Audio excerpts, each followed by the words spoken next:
All right, what's up, guys? Give me a 5x5 out there. I'm coming through loud and clear. We should be good to go, but I'm a little delirious today. So who knows? I might have screwed something up. Been a very long day. I did I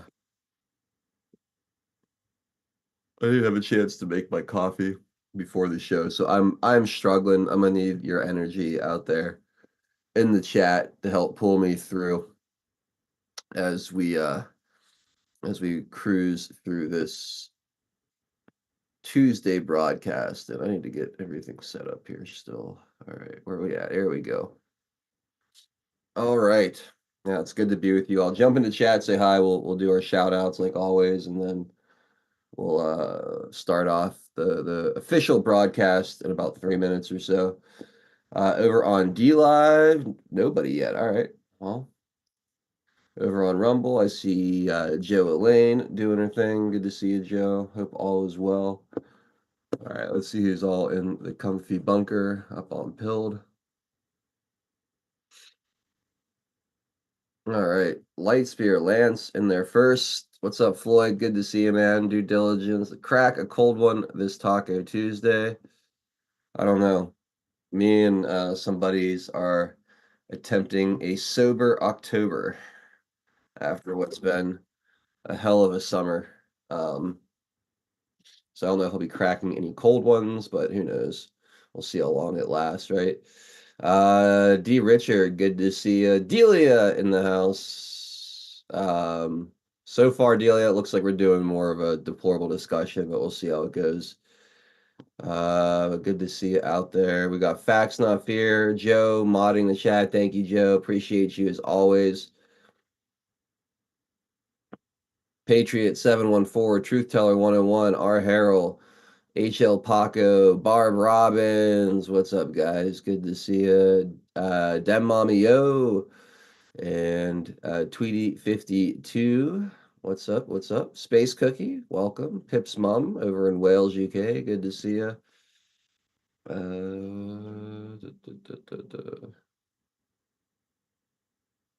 Jim, good to see you, Jim. And Dangleberry, what's up, Dangle? Mr. Gerardo, good afternoon, sir. We got Patriot of 5, KG, Lucy Anders, Caustic and Abrasive, McDiva, good to see Zelda Robinson, Anno 1971, Jeff Den up in Canada. What's going on, my friend? Welcome. All right. Well, I guess let's kick this show off. See you guys in a few minutes. We will make America strong again. We will make America wealthy again. We will make America proud again. We will make America safe again. And yes, together, we will make America great again.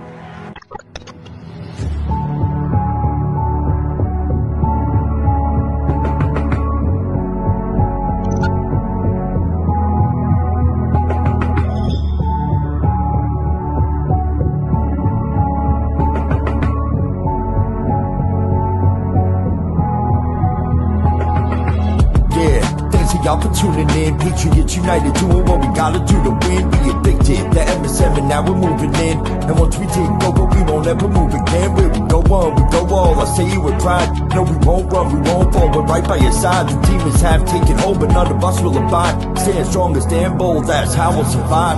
412 is the production, Monday through Friday, deplorable discussions. We're making it hard for the deep state to function. Every time they switch up the narrative, we debunk it. Adult hero is the power that's controlling the fight. With all you patriots behind them, cause we're all in this fight. So many rhyme for so long, but we're giving them sight. Trapped in the world of darkness, but we're bringing them light. You may either find find yourself in a different life. A lot of us have, and honestly, that's perfectly fine, because exactly where you are at this moment in life is where you're supposed to be at this moment in time. It's all by design. The patriots are holding the line. They must have lost theirs, thinking they're controlling our minds. So many trapped in mental prisons don't know they're confined. They're just slaves in the system to the roles they're assigned. That's sad. The good news is that we're waking them up. They have monopolies on minds, but we're breaking them up. Everything you thought was news, they were making it up. When we ascend, all the tyrants won't be making the cut.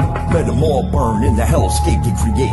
We the people already mapped out our escape. We hold each other by the hand as we all elevate and go to a different place. They can never get chased. When I look into the future, I can see that it's bright. When this history is written, they will see that we're right. We formed our own community and the circle is tight, but I expand the circle with every word that I write. The pen is sharper than the sword when you wield it with might. Why do you think they try to kick us off all the sights? These people hate America and punish us out of spite. We are the beacons of hope in the darkness of night. So let's go, strap in, yeah, get ready for the ride. Watch the water, we're witnessing the turning of the tide. Feel the passion and the fire that you got burning inside. Take the narrative they're feeding you and turn it to the side. We're alerted to the lies, we're preaching with the truth. We know the plan they devised, they're invading the youth. Now we're only incentivized to start raising our boots. These demons all weaponized. Now we're raising our troops. Now we're raising the roof and sounding the alarm. Remember that it's always darkest before the dawn. Life is a game of chess. They want to use you as a pawn. You're only useful until you're not useful, then you're gone. But not us, we're on the right team where we belong. Everybody is invited, so come follow along. We refuse to say things are right knowing they're wrong. Adol Nero, take the mic and take flight to the song. And now, straight from the Steel City, it's your host, 412 Adol Nero.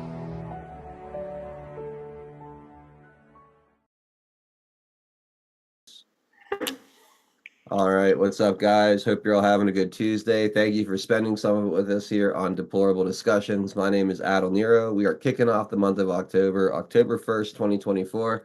I've got my OG TN Homesteader riding shotgun with me. TN, happy Tuesday, buddy. How we doing today? Happy Red October. Yes, sir. I'm doing okay. Today is the anniversary of Q4800. The hunters become the hunted. And it says Red October on October 1st at 15 seconds after midnight. Well, I hope that the delta is significant and the hunters will become the hunted. Yep. We've been waiting. We've been waiting. Been waiting. But as the saying goes, nothing, Rome wasn't built in a day. Yeah. Or as the saying goes, brick by brick, right? Yeah. Yeah. Yeah. And unfortunately, as frustrating as it is, it only looks, let's say this, when you look in retrospect and you win the race, and I don't mean the election, I just mean the race, as a metaphor, all the work that went into it seems to fade away, right? If you look at the guys that run a marathon, which is pretty the people, I meant guys in general, including women, you notice that they're beat to a pulp, even those that are, and now of course they've gotten a lot better, but they forget. But I mean, they're dying by the time they get to the 26th mile, right? And do the loop inside the stadium. And I'm speaking Olympics type of stuff. And but after whomever wins, and the entire pain that they went through goes away. Yeah, for sure. I mean, it's when it's all behind you and you've accomplished what you've been waiting for, or get that hunk of cheese at the end of the maze, so to speak. It does kind of make the journey and the struggle and But I can guarantee you that the 20th and 25th mile, between the 20th and the 25th mile, it was all in their head that kept them going. Yes. Yeah, at a certain point, it's just the adrenaline and pure willpower that carries you through. Perseverance, right? That's what perseverance is, right? Exactly. And they had to train and all that kind of stuff. And that's the analogy here for me. It's the same thing. Yep. Yeah, I agree. It has been quite a marathon. Has been quite the marathon. I mean, when you like said we're going to be celebrating 6 years of doing this show, in about, I don't know, end of the month roughly, and then and a lot of you guys were very much following along for even longer than that, and kind of hoping to see these things for much longer than that. So yeah, it has been a marathon. And it's interesting the perspective, because I know if a lot of you are like me in those earlier days of following the Q posts, you were expecting, at least I was expecting, all these things to happen sometime in the first Trump administration, really to happen in short order. I thought, we were going to get like mass arrests in the storm and all these things by, 2019. So Right. here we sit in 2024, like, okay, well, maybe it was a bit of a longer play than any of us really thought, but it But it will needed that. will It, be it all needed, yeah, sorry, go ahead, I'm I cut you would say off. it will be worth it in the end. And yes, it did need to be, because um, there's just so many people that are so inundated with the fake news and the propaganda, or just inundated with their day-to-day responsibilities in their lives. There's just so many people needed to be way more people than were at that time needed to be brought along, or at least have a slightly raised or elevated level of consciousness and awareness of these things before a lot of this stuff happened. You really need to do the kind of things Q is talking about. We're not, we're talking about massive changes. You need a serious mandate from the public, and the only way that I think that whoever was in charge of this plan really thought that was possible, was to give them a peek of the prosperity and the potential of the country under a nationalist, populist, for the people leader like a Donald Trump, take it away in a very painful fashion, and then put him through hell for 4 years. Really give him that A/B comparison in short order, to where the goldfish memories could, for the most part, hold on to how good it was, have some perspective on how bad it is, and give us the choice again. That's kind of the way I look at it. Is you're bringing more people along, you're creating a larger mandate for the massive and necessary changes that'll happen, and hopefully you know it'll move forward with as little pain, discomfort, and be as unscary as possible to a lot of people when things start to roll out. So it's it's been an interesting ride, and the longer it goes on, the more you can kind of see the path that was laid out for all of this, I feel like. So um yeah, here we are, just kind of seeing what's going to happen here in November, and I think things get real interesting after Election Day for quite a while, whether they try to steal it or whether Trump wins outright, or however it goes. We're in for a hell of a ride the next few years, and I look forward to covering it day by day with you guys. So buckle up, and here we go. October starts now. Any other thoughts, Tien, before I jump over to Pinata? You're on mute in All right, case. yeah, the only thing I have to ask, in your stack of stuff, is the Assange testimony in your No, stack? no. Okay. So if you want, Um, we could certainly put that into the show, though, well, because he I'm did a I'm I'm testimony. unprepared today for sure. So Well, it's a 22-minute video, um, and it's kind of long, but he it's worth speaks to what watching. happened. Yeah, we should watch it then. I feel like we should just watch it. Today's a good Okay, day I'll for put the I'll put the video. link to it in Zoom. Okay. Hat tip to MacDiva who passed it on to me. She's asking if we were going to talk about it today. I assumed that it was going to be in the stack, so but I'll put it in Zoom and while you're speaking to Pinata and then doing the sponsors. All right. Sounds good. Sounds good. Yeah, we'll watch that today. There's a James O'Keefe video too. I'll kind of do the substitute teacher thing a bit today, and do a lot of video content. But there's some other stuff also we'll get into and have some discussion around. We'll just kind of see how the Tuesday unfolds. But in the meantime, uh, Okay, so hold on, I got to go get my AV card. yeah, exactly. Bring Remember the that? Oh yeah, no, you're too young for that. No, I remember the AV cart. Trust me. The AV cart with the 16 millimeter projector on top of it. Oh yeah. Oh yeah. That was around in my elementary and middle school days, especially. Yep. Yeah, Uh, the AV cart. Yep. yeah, yeah. It's a classic, a staple of my early education. All right, Drunk Pinata, how you doing, man? I'm doing pretty good. Good. How was thinking logically today? So good. We had to start an hour early just to make sure I wanted to get through everything. So, um, they're making a huge deal that Trump said Kamala Harris is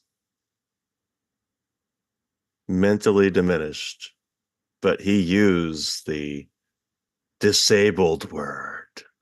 She's mentally disabled. Well, I'm alive long enough to know that they still say that Donald Trump is mentally disabled and needs to be removed.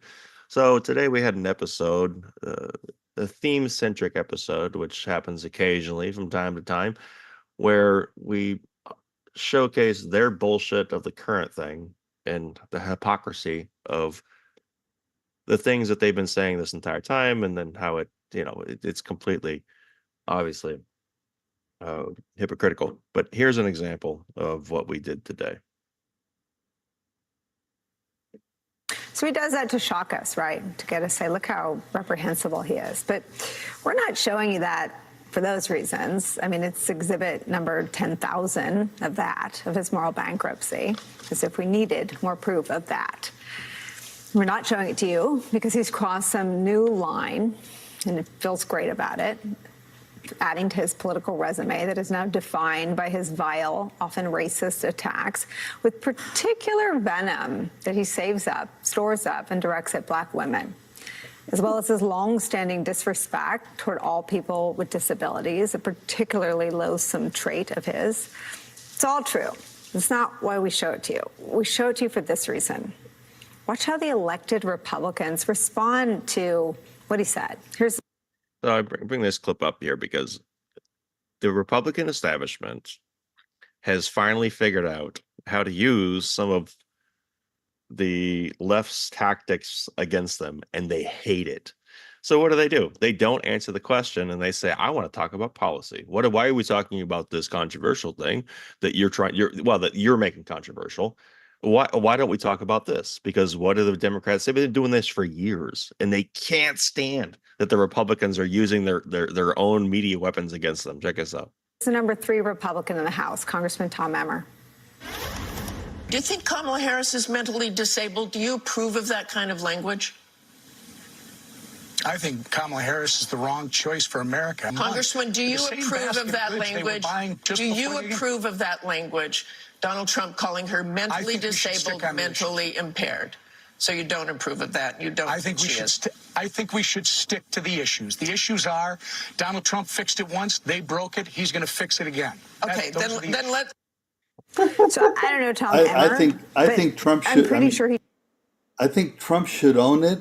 Come back and basically say, "Well, I didn't call her retarded." You're way ahead of me, Tian. You're way ahead of Oh man, sorry. I didn't know Pinata was doing this. I did not know. me. He doesn't approve of the language, right? But he can't say that. He can't say that to Martha Raddatz. So he relies on this, quote, "we should stick to the issues." But comments like that from Tom Emmer are a test. And they're not a surprise. The Republican Party has made its bed, and it is going to lie in it no matter what. And every time Trump's Republican allies refuse to condemn something Trump says or dodge answering questions about his latest outrageous statement, in Trump's view, he can check them off a list. They've passed the latest test, the dictator on day one test from Trump.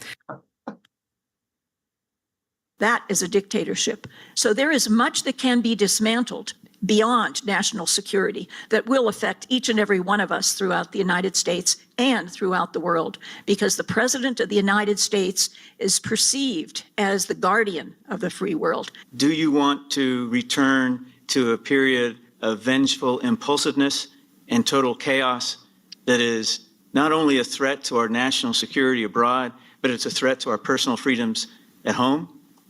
Or do you want to vote for an individual who does have the judgment, does have the temperament, and does have the integrity to be a fully qualified and completely capable commander-in-chief on day one? Those are the choices, and the future of our country truly is at stake. I think it's Right. understandable in some ways Wrong person. who the Trump voters are. They're basically white, male, less educated, high school or less education. But in others, there are people who feel they have lost relative status because of the increased democratization that occurred in America when, with the civil rights legislation, blacks increased their status. Segregation was outlawed, and disenfranchisement was outlawed, and so forth. And the increased status that women have had with the women's movement. I think that a lot of white males have felt they had lost relative superiority and relative status. And Trump comes along and says, I will restore, I'll make America great again, which is an appeal to go back to the past before all these civil rights laws and the changes to undo all the various forms of misogyny and sexism and homophobia and so forth. What was the key word that he used? Which one? I think. Yeah, all of them, they say, I feel, I think, I think, I feel Exactly. like. It's all in my head, basically. Yep. It's in my head or in my quote unquote heart. Right. Right. So, it's so not the facts. Now it's a crack up that he talks about blacks as if that is a problem. Not that he's saying that they are a problem. I'm saying that the rise of what he calls the rise of blacks is what's causing the white male to react. Amazing.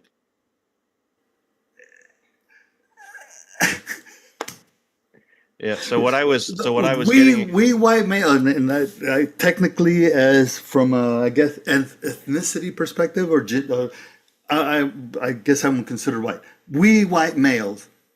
Actually, I had to fill that out in the gun registration today. But we white males really have a problem bringing to light and upholding individuals like Justice Thomas, like Dr. Carson, the number of others that have been around in and out of government or not in government at all, that we put not necessarily an idolatry pedestal, but in a pedestal as a role model that we should follow. Dr. Carson's one of them. The last time I looked, he was quite darker than I am. Go to any NFL, NBA, or MLB stadium throughout the year, and you'll see a bunch of white males wearing the names and jerseys of, minorities constantly celebrating. Yeah. And look at Trump goes to the Georgia-Bama game. So, and from what I saw, there were quite a few people that were not white in that stadium. Yeah, going nuts for him. Yeah, exactly. So, incredible. Good. Yeah. All right, so let me share why I'm kind of showing you guys this, because we've seen this before. We've talked about this a little bit before, but let me give you an overview of what I think that they're doing. So what we just saw there was part of a conference of these people, the duty to warn people. This is the same people we've seen before the 2020 election, the same people we saw when their books were coming out and they were essentially condemned by the psychiatric institution or whatever the professional institution is for them to have their licenses. They were in danger, or some of them actually got revoked because they didn't follow the Goldwater rule, and they're trying to examine something that doesn't exist. And what is that something that doesn't exist? I can summarize it best by my own words that I said, because I got so convoluted to listening to them that by the end of the show, I could not articulate what I had said at the beginning of the show. And so I think it's best for me to articulate what I said at the beginning of the show, and thusly. So there you go. So we're going a little bit early today. I want to make sure I get everything I wanted to get in on this particular topic. It's going to be like a topic-centric kind of show. where we kind of look at, in this particular case, it is the mythology of Donald Trump. So what do I mean by that? It's often been said that a lot of people, they'll have a private personality and they'll have a public personality. But with what they've been doing with Trump, this essentially has become a third and sometimes even fourth personality, depending on which side and which angle you're looking from, which perspective are you coming from. Now, I would say that he definitely is aware of that and probably projects or allows some things to be said or to be projected for the purposes of creating an image of Donald Trump, one that seems, people have said the Teflon Don. And I think that's definitely true. But I think he's also aware of it. Now, I think the media knows he's aware of it and tries to get in his head about it. Now, sometimes it's hard to say. Is that him reacting to that? Is it him playing with them because they know that he knows that they are going to take and run with something? I think it's a little bit of a mixed bag, but there's definitely a mythos that has been created with false stories about Trump, and then that avatar becomes the mascot for Trump derangement syndrome. That thing is responsible for the existential crisis. That thing is the thing that they fear. That is the monster under the bed in the closet for these people with Trump derangement syndrome. And so when you look at these people, these professional people they've seen, these duty to warn people, I think that is, they think they can create, because they think, oh, we're smart psychologists, we're going to create and damage this image of Trump. But that's not, it's a false projection. So they're attacking the false projection because they buying into it, or they think that people will buy into the media's avatar version of what Donald Trump projects himself as the Donald to be, right? So they're hitting and missing a hologram here. Like, Trump projects this thing out there, the media tries to attack it, and then the people believe what the media is saying, and so then now you have this other group of people that try to attack that other kind of, just, like I said, it's a mirage. It's a hologram. It's not real. It is the caricature of the projection that Donald Trump has presented as the character Donald Trump, not the man Donald Trump. So that's the best way I can describe it, right? Because you can see how it's like a layered. It's a layered thing. You have him himself, how he acts in himself in his mind. Then you have how he interacts in a social setting that's not public. Then you have the way he interacts with people in a social setting that is public. Let's just say in a Mar-a-Lago or whatever. Then you have the person that's speaking to the TV. Then you have the person that's speaking at a rally. You're going to have different versions of speaking pattern, different versions of how you're going to weave different talking points. But the media latches on one of those things. They expound upon it, criticize it, and then that is Donald Trump the person. And so they're attacking that thing that's not actually Donald Trump the person.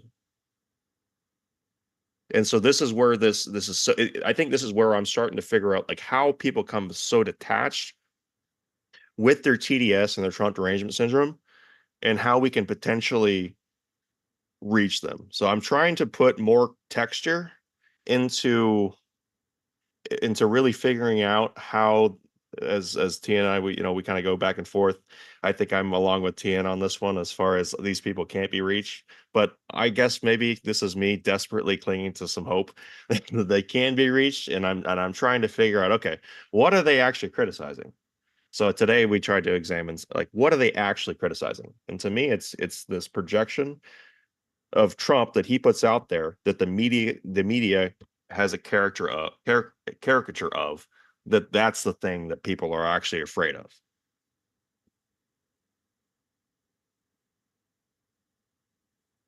It's like the straw man argument, kind of, but in a different angle or context. Like Yeah, like a multi-dimensional straw man.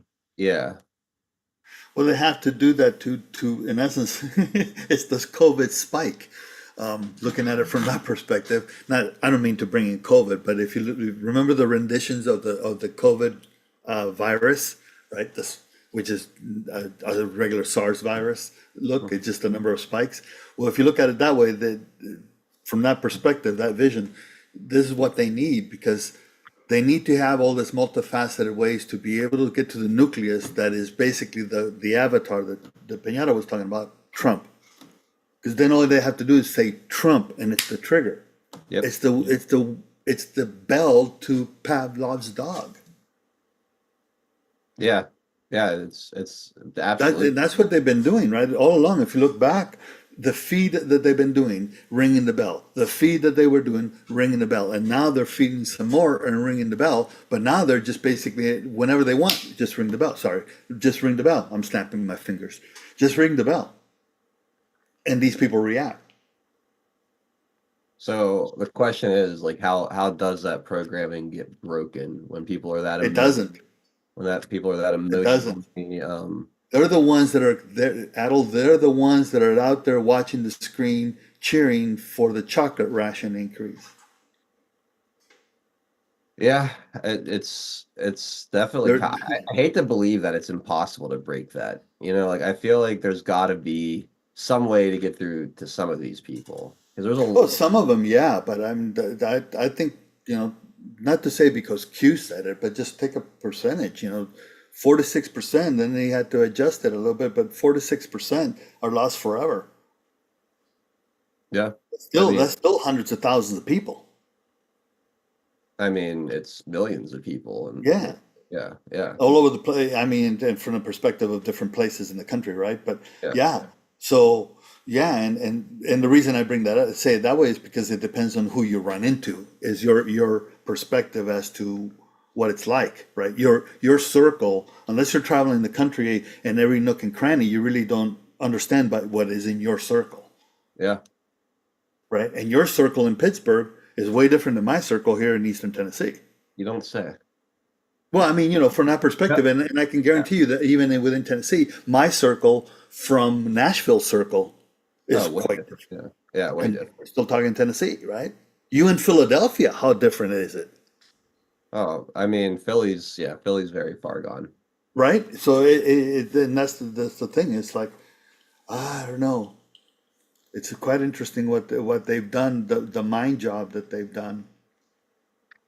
Although, again, like in a place like Philadelphia, I really don't even know how bad it really is, because it's hard to trust the polling or the vote totals based on the way that they count things. So it's like, are there a lot of people that don't like Trump in those areas? Sure. Are there a lot of Democrats in those areas? Absolutely. But do I believe for a second that it's by the margins that we see every election day, or when they poll those areas, these mainstream pollers go into those areas? No, I don't believe that.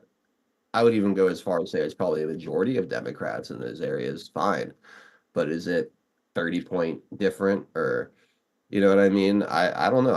I still. Well, it's not the quantity; it's the aspect. All I'm saying is that they're the general. If you look at it generically across the country, the more urban that it gets, the more bad it gets. Yeah, no, generally, right? Sure, yeah, and then some of them are worse than others, right? Yep. If you look at Oakland and Pennsylvania and Philadelphia as an example, look at San Francisco, what it was, or LA, that kind of stuff. They vary on their own. But the concentration of the individuals, that's why I was talking about it from the point of how people believe, right? Mm-hmm. And we've seen it traditionally, whether the polls are saying one way or the other. Traditionally, urban areas, we've seen it election after election, not just presidential, urban areas tend to go Democrat. Yeah. Yeah, that's a pretty... Don't know why, but they do. Yeah, that's been the trend. Yeah. Yeah. Just quick with a one-word answer from you guys. One-word response, I mean. Do you think that went further than my explanation, or does that further help me explain the narrative matrix? You mean the video you played last? Yeah, what my explanation of the projection of the Yeah. caricature of. Sorry, Yeah. I didn't hear it. Yeah, I mean, I'm being facetious. we've been Yes, no, it did. no, Okay. it was I just want to say, I just want to see from you guys if I'm making ground on trying to figure out a little bit more texture and context within. I like the way you did it because it brings in like the rules for radicals, straw man argument, or not. That's not rules for radicals. That's just like a logical fallacy, which you know is used quite often. But it's like a straw man argument mixed with like when you say like the caricature, it's like the 2 minutes of hate, right? Kind of like the Yeah, I think I need to diagram this out. I'm going to diagram this out and on paper with some better definitions, and I'll get back to you guys. it's a straw man argument in a way that it creates a false target, like to focus on rather than anything based in reality. But then it's also playing on super powerful emotions, um, to like fear and hatred. Institutions on pedestals, trust in those institutions, and there's Well, parts yeah, of so that there's too. appeals to authority, Yeah. right? So there's a lot of these logical fallacies, and they mix them in with this boogeyman that generates hatred and fear. And I've said this on the show so many times, like if you can get somebody to really hate or fear or both a person or entity or institution or whatever it is, then you could remove their ability to think rationally or logically about anything that's framed through the lenses of that hated or feared object. So in this case, it's Donald Trump. So CNN can convince a lot of its viewers to pull all their money out of the bank and light it on fire if that'll hurt Trump. As long as there'll be people that would do it because they hate or fear Trump so much. I'm being a bit hyperbolic in my example, but they'll literally can convince people to vote or act against their own interest uh, using those emotions against them. So they don't have to. All they have to do is frame their narrative matrix around, is this particular argument pro or anti-Trump? And as long as they stay through those lenses, those people that are kind of captured in that narrative matrix that feed into that fear and hatred are always going to fall for the deception. They're not going to think about it with any objectivity because there's just too much of their own feelings in the way. So I thought you did a good job kind of coming at that from a different angle and bringing some of the logical fallacies into the concepts that we've discussed previously on the show. So no, it's good stuff. But Yeah, I'm gonna take that and run with that because I think I can model the narrative matrix with some of those things and those constraints. Because if you look at it from obviously they deal in binary. You can't have anything that's gonna crack that logic, or for them the logic that's undeniable, so to speak. Like they need to. Yeah, so I'm gonna play with that a little bit. So I appreciate the feedback, guys. Let's move on, I guess. all right. Thank you Of for entertaining that course. for me. I wanted to get through that thought process because I thought I was on the cusp of something, and I think I might be a little bit able to progress my theory of the narrative matrix a little bit further. Right on. No, it's good stuff. And I think you're definitely on point. All right, let's do this James O'Keefe video, a Border Patrol whistleblower. We'll cover this and talk about it, and then we'll see how much time we have left before we go exclusively to pill.net in hour number 2. Oh, I gotta share computer sound.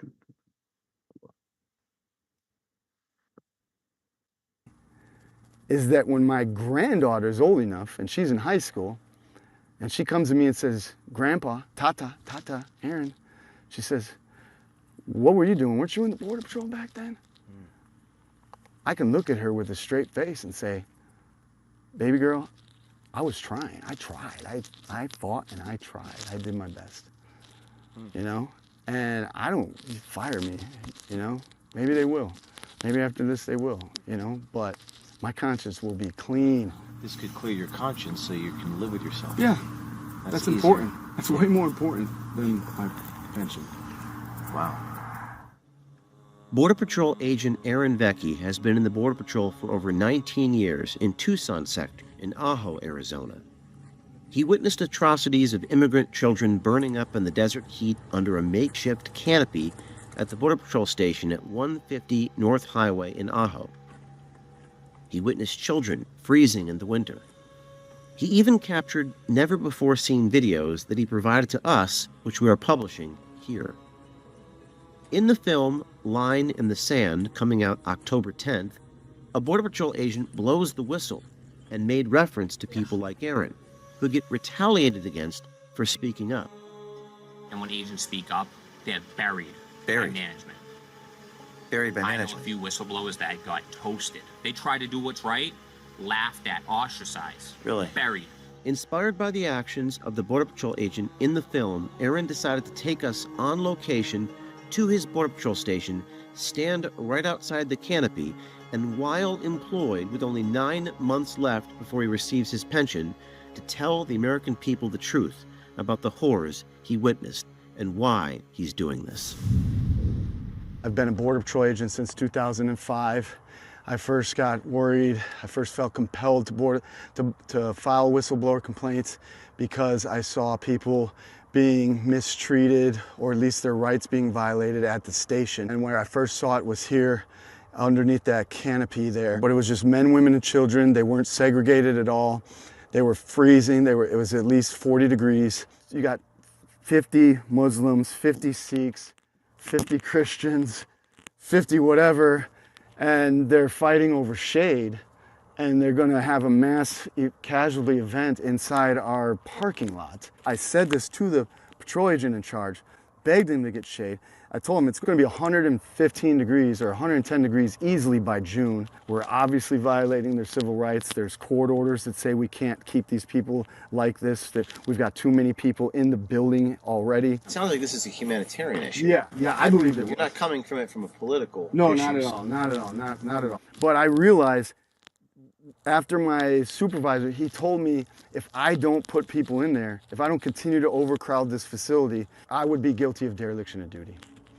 And that's when I realized that you would be guilty. I would be guilty of dereliction of duty. Yes, I would be guilty of dereliction. And this was your supervisor?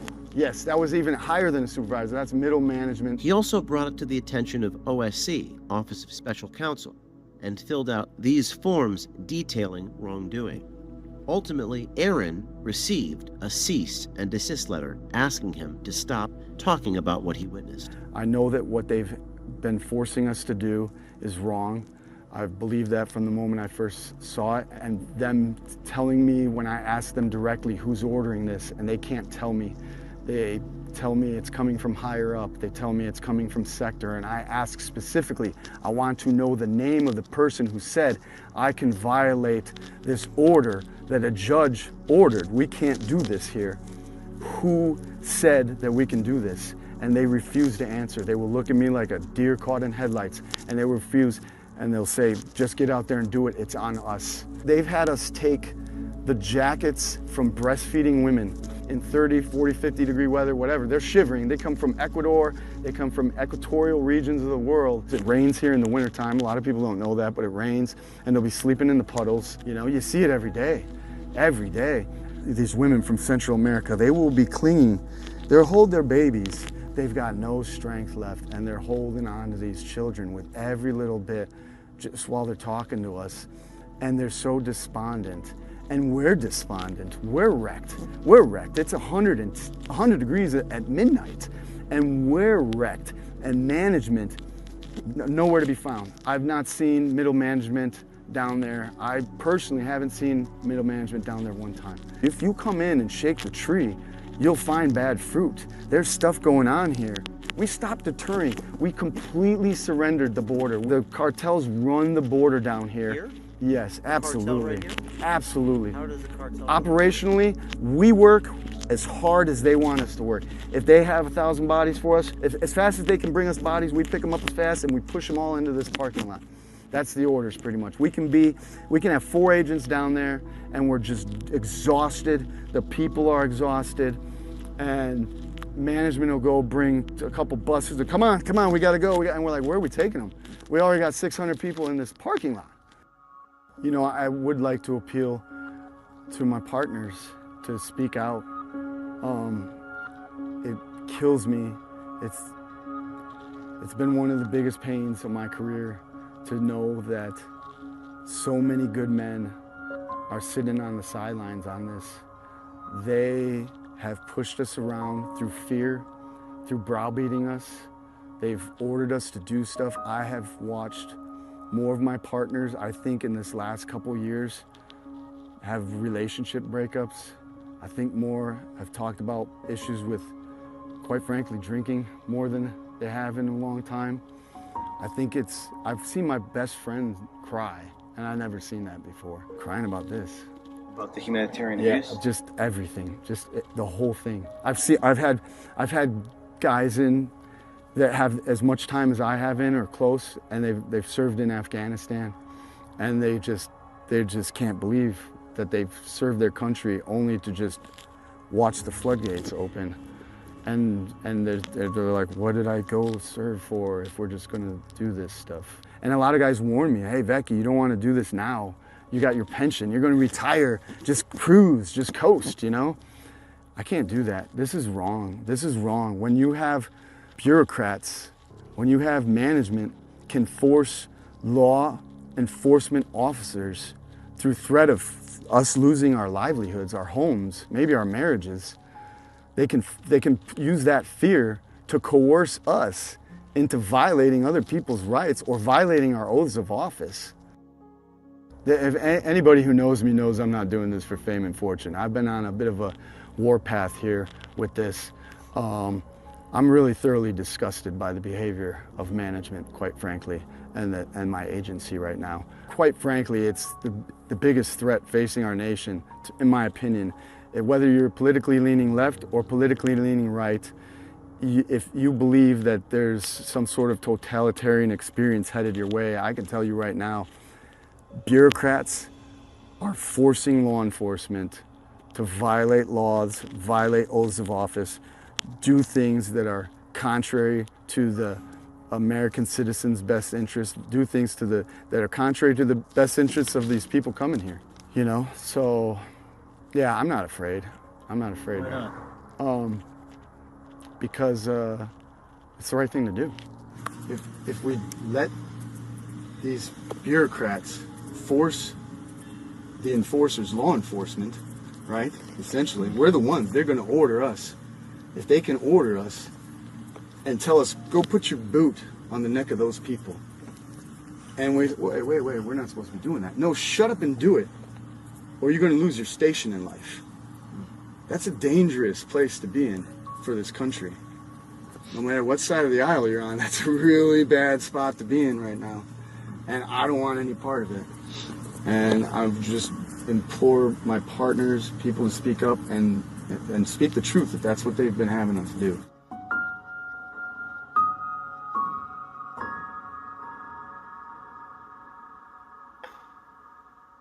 This is why I said what, excuse me, it all depends what the uniform class does. Mm-hmm. Yeah. Yeah, at some point you have to allow your moral compass to guide you, right? Rather than So look at it.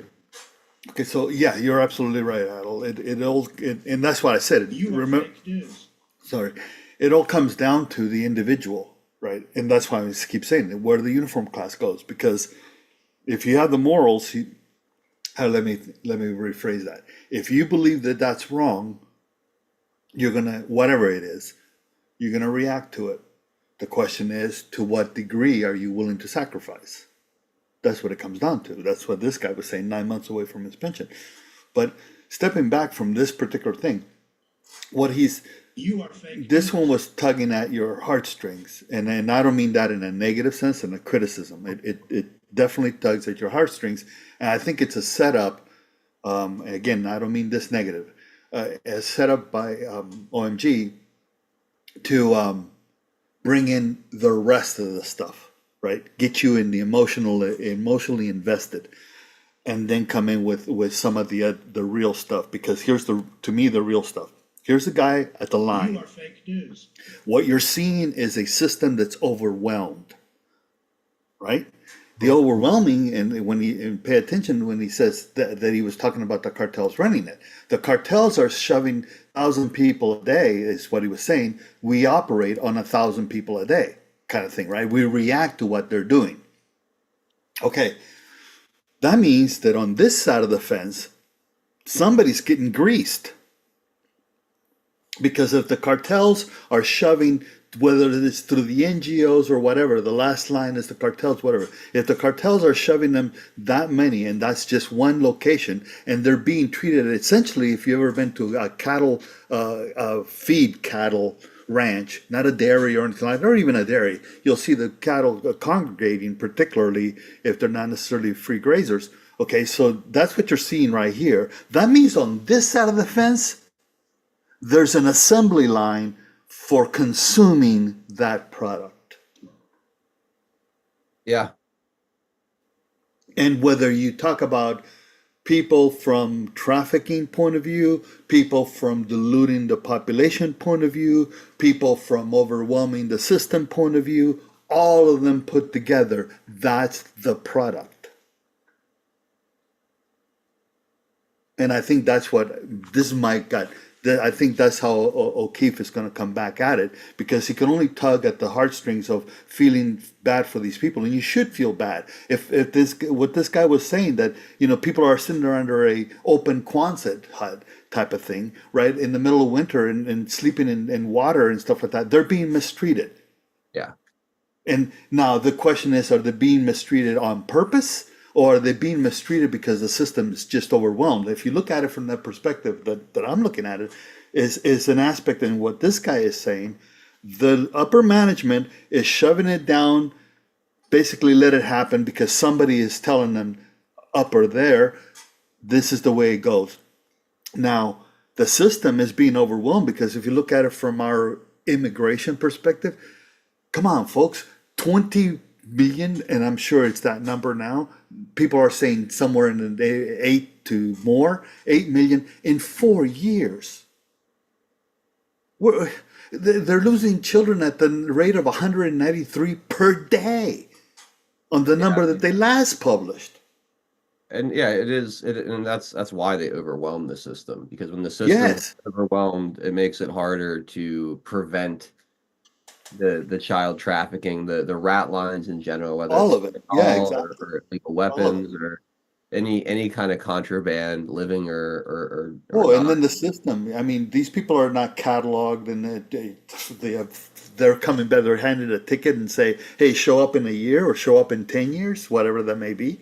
Yeah, like, come on, it's just like you might as well buy those roll of tickets at the Dollar Tree that says admit one, and just hand them out as they come into the border.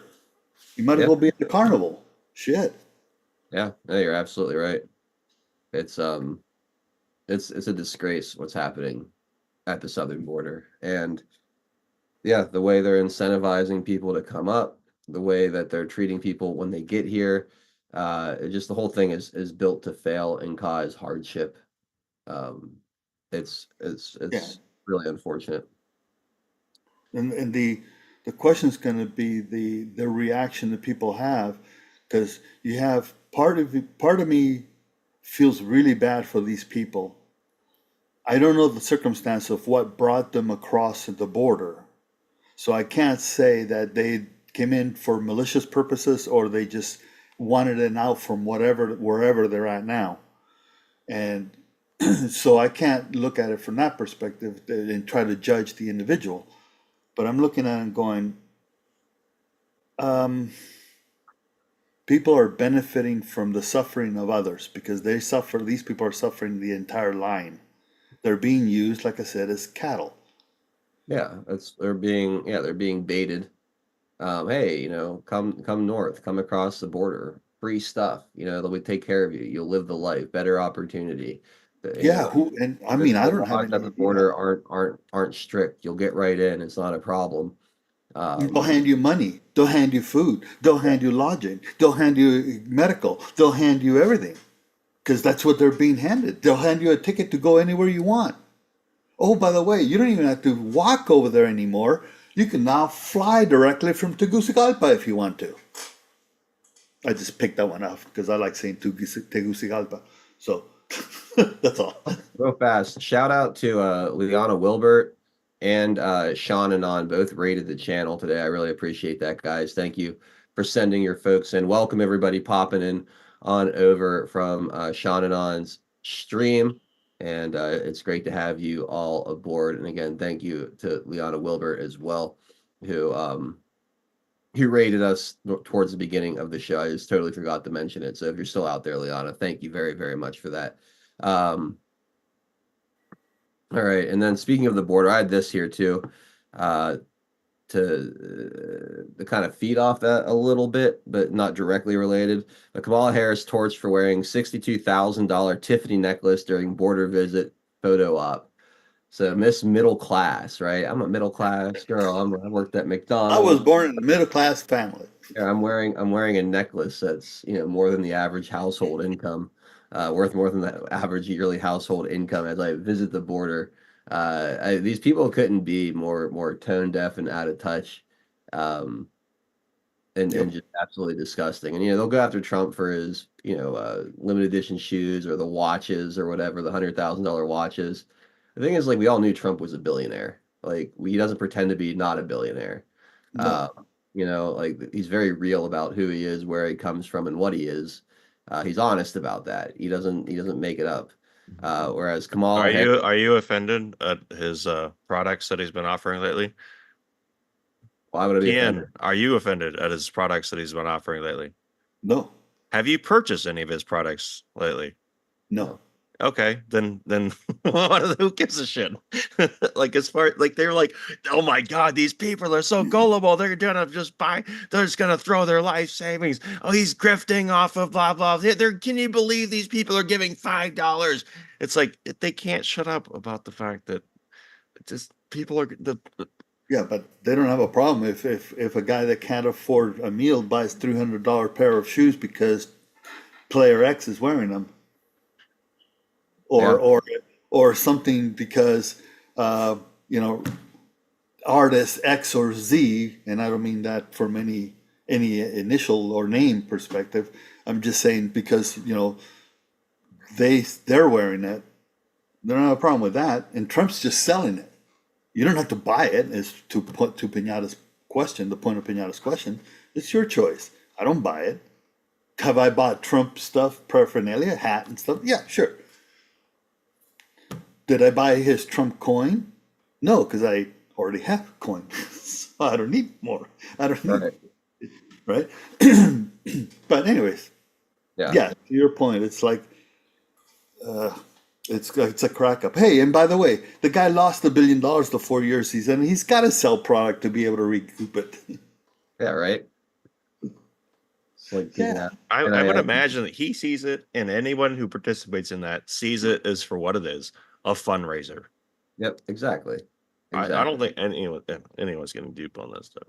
Yeah, but they don't have a problem. Kamala hosting a dinner in San Francisco where she rakes in $55 million. Well, they're definitely getting duped because she's going to get cream. Or those gold-plated knee pads she sells. Those knee pads. Exactly. All right, it's 4:55. We're gonna go to our break here. We'll play a quick video on the other side. We're gonna go exclusively over to pill.net. Please join us over there if you want to keep watching. I'll put the links, as I always do, in the Rumble and D Live chat. It's also in the Rumble description underneath the stream, or just go to pill.net in your browser and find us at 412 Productions. On the other side of the break, I've got one little clip that is unbelievable. A little clip from MSNBC. That I just like, wow. And then we'll watch the Julian Assange testimony, and I have a couple other things too that we could get into as well. But it's gonna be a good second hour of the show, so I hope you guys will come over and keep watching. So we'll be right back. maybe. Here we go. Pill.net is proud to host 412 Productions, exclusively on the true home of free speech. To continue watching the show, we are here to help you over to Pilled. If you're new to the platform, just click on the welcome link provided. It will then automatically walk you through signing up for your free account. If you already have a Pill.net account, follow the link provided directing you straight to 412 Productions channel. We are excited to have you join the Pilled family. And if you have any questions at all, please email support@pill.net. Enjoy the rest of 412 Productions on pill.net. Free speech lives here.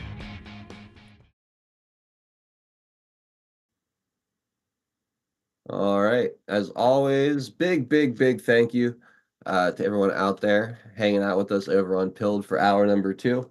Appreciate all of you who jump over from the other platforms to keep watching. Hit that red pill button for us.